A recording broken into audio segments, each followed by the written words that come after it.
বন্ধুরা, আমার chicken curry এখন রান্না করা কমপ্লিট হয়ে গেছে। আমি কড়াই থেকে নামিয়ে নিচ্ছি।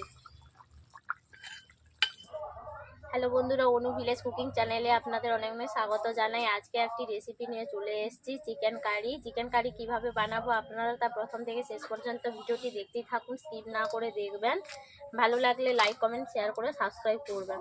আমি এখানে আমাদের এই বাড়িরই মুরগি, ওটাকে কেটে ধুয়ে নিয়ে চলে এসেছে।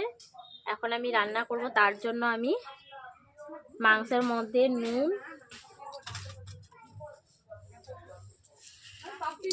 নুন পরিমাণ মতো দিয়ে দিচ্ছি, হলুদ গুঁড়ো,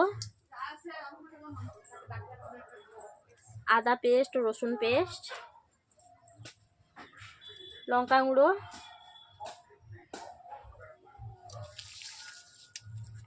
এরপর আমি সবগুলো উপকরণ দিয়ে দিচ্ছি। এর মধ্যে আমি এই চিকেনের মধ্যে এগুলো মেখে নিচ্ছি। দিয়ে দিচ্ছি তেল,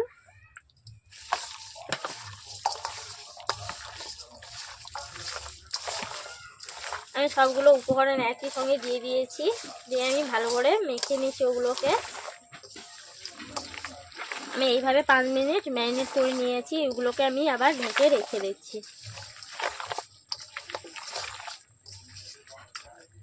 এগুলোকে এইভাবে ম্যারিনেট করে নিয়েছি বন্ধুরা, দেখতেই পাচ্ছেন।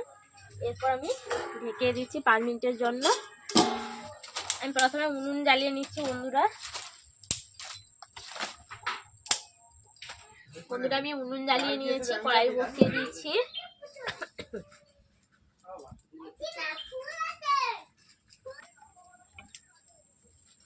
বন্ধুরা, আমি কড়াই বসিয়ে দিয়েছি, কড়াই গরম হয়ে গেছে। কড়াইয়ের মধ্যে আমি তেল দিয়ে দিচ্ছি।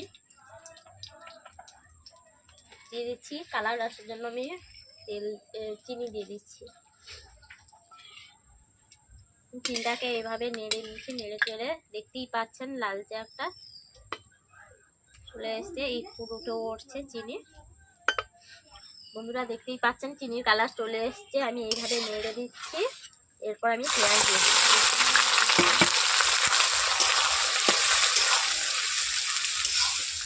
সঙ্গে দিয়ে দিচ্ছি 3টা কাঁচা লঙ্কার কুচি, আর দিয়ে দিচ্ছি টমেটো কুচি। পেঁয়াজগুলো গলে যাওয়ার জন্য আমি সামান্য নুন দিয়ে দিচ্ছি।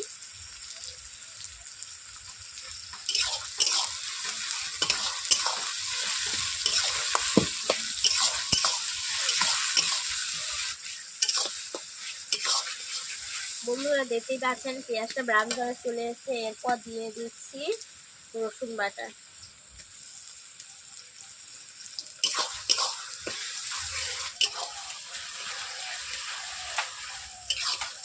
বন্ধুরা রসুন দেওয়ার পর দিয়ে দিচ্ছি আদা বাটা।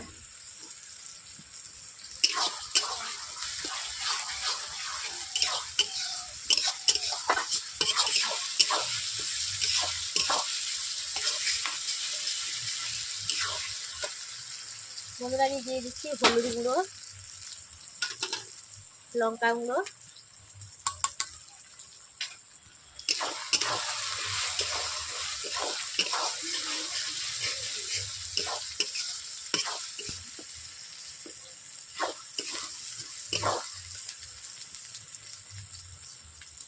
এরপর সামান্য জল দিয়ে দিচ্ছি। কড়াইতে মশলাগুলো বসে আছে তার জন্য।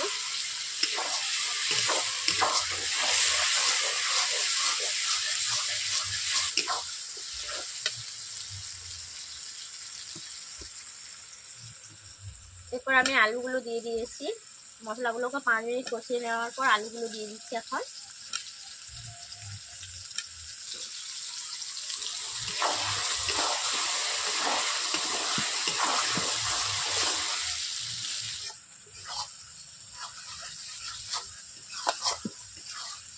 বন্ধুরা আলুগুলোকে এইভাবে আমি 5 মিনিট কষিয়ে নিয়েছি। এরপর মাংসগুলো আমি দিয়ে দিচ্ছি, চিকেনগুলোকে, ম্যারিনেট করা চিকেন। দেখতে পাচ্ছেন ম্যারিনেট করা চিকেন দিয়ে দিচ্ছি এখন।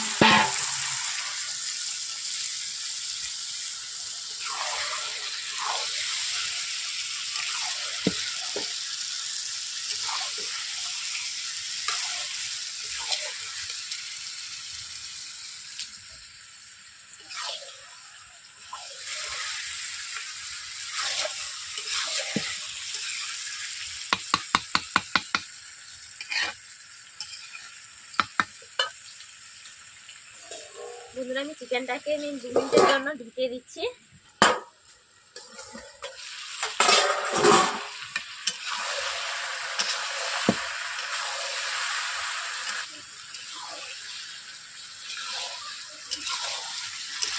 বন্ধুরা দেখতেই পাচ্ছেন, এইভাবে আমি ঢেকে রেখে এইরকম প্রসেসে আমি মাংস রান্না করছি। হাফ মশলা আমি মাখিয়ে দিয়েছিলাম চিকেনের মধ্যে, আর হাফ মশলা কড়াইয়ের মধ্যে আমি কষিয়ে নিয়েছি। এইভাবে চিকেন দেওয়ার পর আমি 10-15 মিনিট মতো চিকেনটাকে আমি ভালো করে কষিয়ে নিচ্ছি।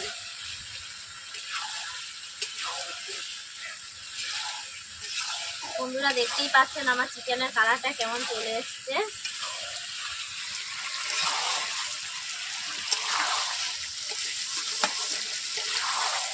আমি বেশিভাবে আঁচ দিইনি, অল্পভাবে আঁচ দিয়ে আমি মাংসটাকে কষিয়ে নিচ্ছি। বেশি আঁচ দিলে কী হবে, নিচে মাংস মশলা পুড়িয়ে যেতে পারে, তার জন্য আমি অল্প অল্প করে আঁচ দিচ্ছি। এইভাবে আমি কষিয়ে নিচ্ছি চিকেনটাকে।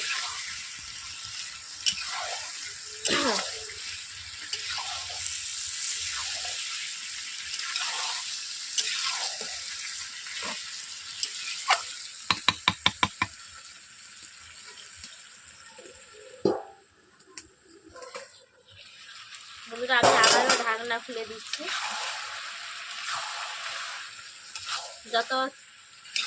বন্ধুরা আমি যত চিকেনটাকে করছি, চিকেনের কালারটা তত খুব সুন্দর চলে আসছে, দেখতেই পাচ্ছেন।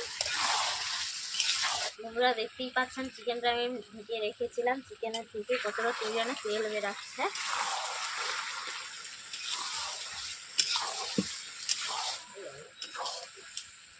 বন্ধুরা দেখতেই পাচ্ছেন আমার চিকেনগুলো কষা হয়ে গেছে। চিকেনের গুলো কেমনভাবে কষিয়ে নিতে, কেমন হালকাও হয়ে গেছে, নাড়তেও খুব সুন্দর লাগছে। আমার চিকেন থেকেও তেল বেরাচ্ছে, দেখতেই পাচ্ছেন কিরকম সুন্দর কালার চলে এসছে চিকেনগুলো।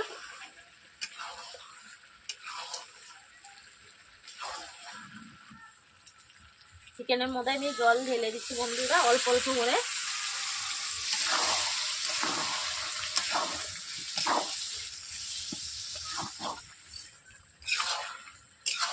জলটাকে দেওয়ার পর আমি 2-3 মিনিট এরকম ফুটিয়ে নিয়েছি বন্ধুরা, দেখতেই পাচ্ছেন।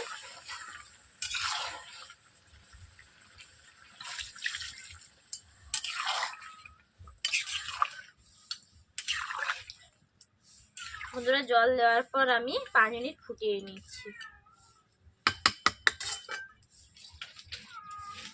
যেহেতু মাংসের মধ্যে বেশি করে নুন দিয়েছিলাম, তার জন্য আমি এখন নুন দিইনি, মাংসটাকে চেখে আমি নুন দিয়ে দেবো।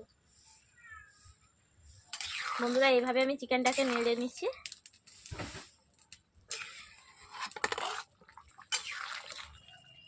বন্ধুরা আমার চিকেন কারি এখন তৈরি রান্না করা কমপ্লিট হয়ে গেছে, আমি কড়াই থেকে নামিয়ে নিচ্ছি।